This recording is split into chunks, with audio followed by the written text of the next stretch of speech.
everybody, it's me, Flyersguy, and welcome to another edition of Throwback Flyersguy. I'm your host, Flyersguy, and I'm going to talk about something I remember from 2012, before I had the trait. And I'm going to tell you my story about when I used to use the Sip and Puff machine. Those of you who don't know, the Sip and Puff is like a CPAP machine, but you blow into it. And air comes out of a tube, and you take the tube with your mouth, and you suck the air in, and that's how you get some air for the Sip and Puff. So my story starts in 2012, the summer of 2012. This is right after the Flyers were eliminated from the playoffs. I will talk about that in another video, so stay tuned for that.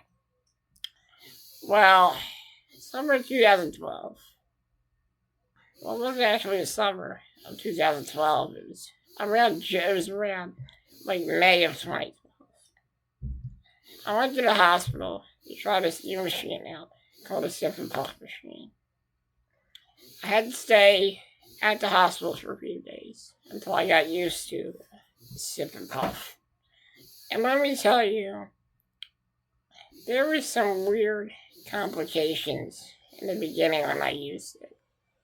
Like, I was not feeling well for a couple of days after that. And going into the month of July,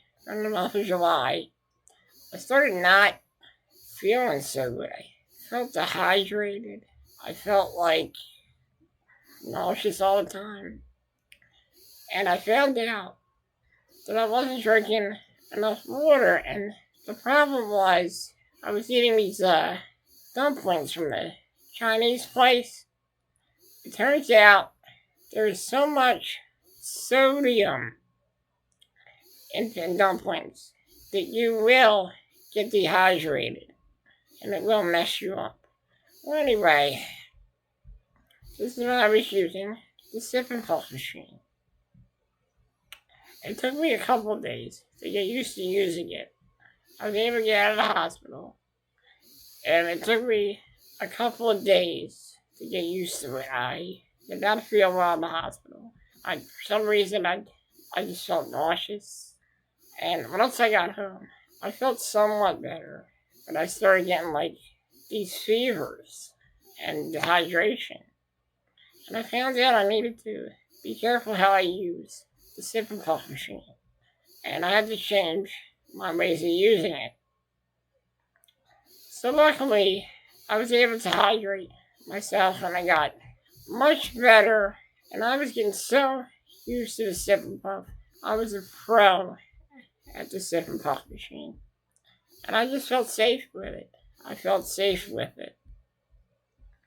And I had it for about, 2012, 2013, 2014, 2015, 2016, 2017. So I had that for like, let's see, 2012, 2013, it's 1 year, 2013, 2014, that's 2 years. 2014, 2015, that's 3 years. 2015, 2016, that's 4 years. 5 years, I had the Sip and Puff machine for 5 years. Until I had to part ways with the Sip and Puff when I had my accident back in 2017, where I ended up getting this tracheostomy. So I gotta say, the Sip and Puff was a very innovative device, and it really helped me when I needed it, but I had to part ways with it, unfortunately, but it gave me a lot of trouble, though. There were times where I ended up in the hospital again when I had it because I was so dehydrated. And once I was able to figure things out, everything started to get better for me with the Sippin' Puff. So, for those of you who don't know, Sippin' Puff was a good item for a while, but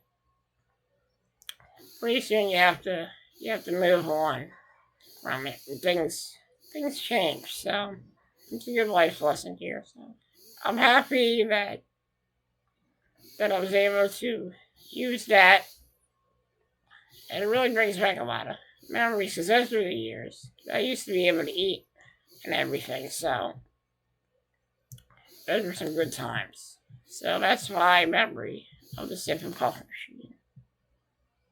If you are somebody who has Duchenne muscular dystrophy or any kind of disability, and you had the Sippin' Puff, please tell me your experience with the Sippin' Puff.